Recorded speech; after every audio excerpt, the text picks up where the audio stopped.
Hi hello welcome to dialogue TV anything and everything. ఈ వీడియోలో మీకు ఒక వెరైటీ అండ్ కామెడీ ఎంటర్టైనర్ ని పరిచయం చేయబోతున్నాను. అదే చట్నీ సాంబార్.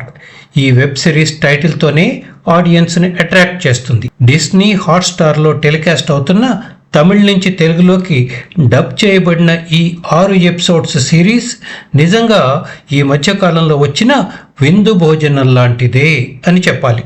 ఒక గొప్ప వ్యక్తి తన గత జీవితంలో చేసిన తప్పుకి ఫలితంగా ఆ కుటుంబం ఎలాంటి సమస్యని ఎదుర్కోవలసి వస్తుంది అని చెప్పే క్లీన్ ఫ్యామిలీ ఎంటర్టైనరే చట్నీ సాంబార్. ఇందులో కామెడీ, ఎమోషన్స్, సెంటిమెంట్స్ ని తగుపాళ్లలో రంగరించి మిక్స్ చేసినందుకే సుమారు 35 నుంచి 40 నిమిషాల డ్యూరేషన్తో ఉండే 6 ఎపిసోడ్స్ని నాన్ స్టాప్గా చూడాలనిపిస్తుంది.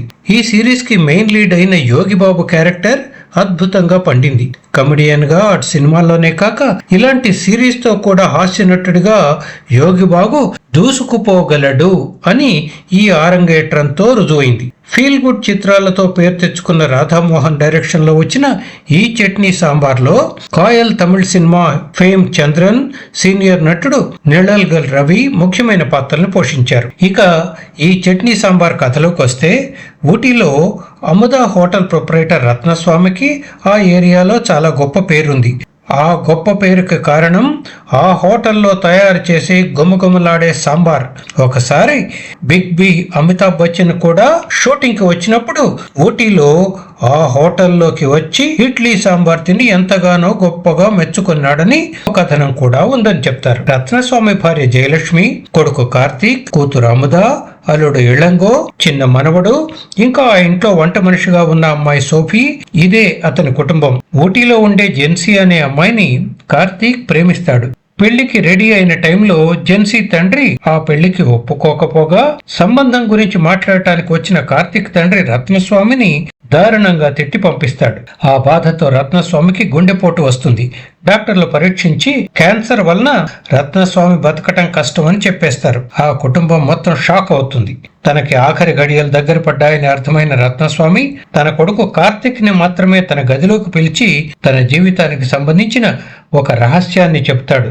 చాలా ఏళ్ల కిందట రత్నస్వామి పెళ్లికి ముందు చెన్నైలో ఉన్నప్పుడు అముద అనే యువతితో అనుబంధం ఏర్పడుతుంది. కొన్ని పరిస్థితుల వల్ల ఊటీలో ఉండే ఒక హోటల్ యజమాని కూతురు జయలక్ష్మిని రత్నస్వామి పెళ్లి చేసుకోవలసి వస్తుంది. ఆ విషయం చెప్పి మళ్ళీ ఆ తర్వాత నేను చెన్నైకి ఎన్నడూ వెళ్ళిందే లేదు, తన అముద చనిపోయినట్టు ఈ మధ్య తెలిసిందని, తన వల్ల అముదకి ఒక కొడుకు ఉన్నాడని చెప్పి ఎలాగైనా తన కన్ను మూసేలోగా కార్తీక్ చెన్నై వెళ్ళి అముద ఫోటో ఆధారంగా వాళ్ల కొడుకు ఎక్కడ ఉన్నాడో తెలుసుకుని తీసుకురమ్మని, ఆ పెద్ద కొడుకే తను పోయాక తలకొరివి పెట్టాలని కన్నీళ్లతో అడుగుతాడు.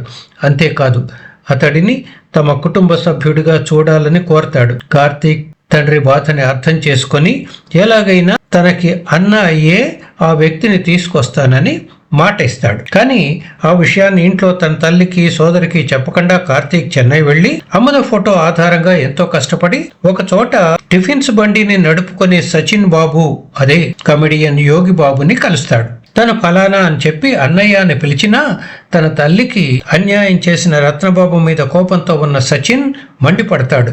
రకరకాలుగా బతిమాలిన సచిన్ బాబు ఊటీకి రాను అనేసరికి కార్తీక్ తెలివిగా తనతో పాటు ఊటీకి తీసుకెళ్తాడు. ఆ తర్వాత మొదలవుతుంది వినోదం, కుటుంబం, విలువలతో కలగలిసిన భావోద్వేగాల చిక్కటి సాంబార్ లాంటి కథ. కార్తీక్తో పాటు తమ ఇంటికి వచ్చిన అనాకారి అయిన సచిన్ బాబుని ఆ ఇంట్లో వాళ్ళు ఎలా రిసీవ్ చేసుకున్నారనేది అడుగడుగునా ఉత్కంఠని కలిగిస్తుంది. ఈ కథకి సప్లాట్గా సాగే వంట చేసే యువతి సోఫీ జీవిత సమస్య, ఆమె తాగుబోతు తండ్రి చార్లే వలన కలిగే కష్టాలు, కార్తీక్కి దూరమైనందుకు బాధపడినా తన తండ్రి మాటని జవదాటలేని జెన్సీ పాత్రలో సంఘర్షణ ప్రేక్షకులని ఆకట్టుకుంటాయి. చనిపోయే ముందు రత్నస్వామి కోరిక ప్రకారం అంత్యక్రియలు సచిన్ చేతుల మీదుగానే జరిగాయా? అయితే ఆ నిజం తెలిసాక ఆ ఇంట్లో వాళ్ళ రియాక్షన్స్ ఏంటి అనేది కామెడీగానే సాగిన గొప్ప గొప్ప ఎమోషనల్ డ్రామాగా పండించబడింది. ఈ కథని దర్శకుడు రాధామోహన్ డిజైన్ చేయటంలోనే A to Z సత్సు అనే యోగిబాబు క్యారెక్టర్ని హైలైట్ చేశాడు. అలాగే యోగిబాబు కూడా వన్ మ్యాన్ షోలా ఈ సిరీస్లో కామెడీతో పాటు నవరసాలని పండించాడు. కామెడీకి బ్రాండ్ అంబాసిడర్ లాంటి యోగిబాబు సినిమాల్లో ఎంత పాపులరో ఆడియన్స్కి తెలుసు. తన డైలాగ్ పంచెస్తో అయితే ఫక్కున నవ్విస్తాడు. ఒక ఇంటి యజమాని గతంలో చేసిన తప్పు వర్తమానంలో ఆ ఇంటి సభ్యుల్లో ఎలాంటి అలజడిని సృష్టిస్తుంది అనే పాయింట్ సూటిగా ప్రేక్షకుల మనసుల్ని తాకుతుంది.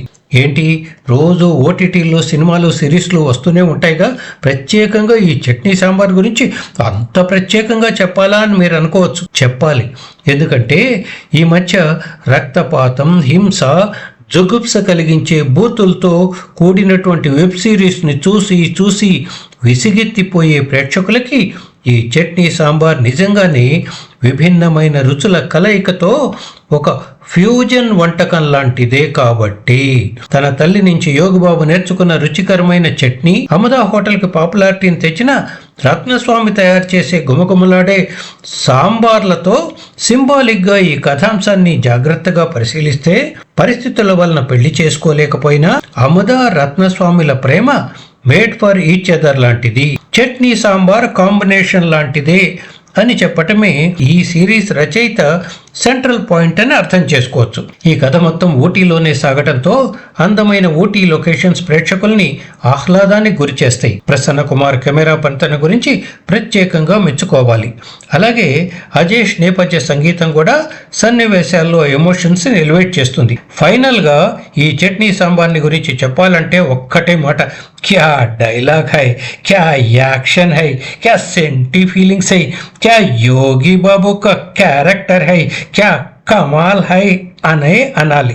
ఆహ్లాదం, వినోదం కలగలిసిన ఈ చట్నీ సాంబార్ రుచి చూడాలనిపిస్తే డిస్నీ హాట్స్టార్ లో ఈ ఫీల్ గుడ్ సిరీస్ ని వెంటనే చూసేయండి. జంధ్యాల గారు అన్నట్టు నవ్వటం ఒక భోగం, నవ్వించగలగటం ఒక యోగం, నవ్వలేకపోతే అది ఒక రోగం అంటారు. నవ్విస్తూనే కంటతడి పెట్టించే యోగి బాబు ఓటీటీలోకి ఈ సిరీస్ తోనే ఆరంగేట్రం చేసిన 100కి 99 మార్కులు కొట్టేశాడనే చెప్పాలి. చూశారుగా, మరో వీడియోతో మళ్ళీ కలుద్దాం. సో మా డైలాగ్ టీవీ మీకు నచ్చితే లైక్ చేయండి, షేర్ చేయండి, కామెంట్ చేయండి. అలాగే ఈ వీడియో కింద ఉన్న సబ్స్క్రైబ్ బటన్ని నొక్కి గంట గుర్తుని యాక్టివేట్ చేసి మా డైలాగ్ టీవీని సబ్స్క్రైబ్ చేసుకొని ఎప్పటికప్పుడు మా సరికొత్త వీడియోలను చూసి ఎంజాయ్ చేయండి. Thank you.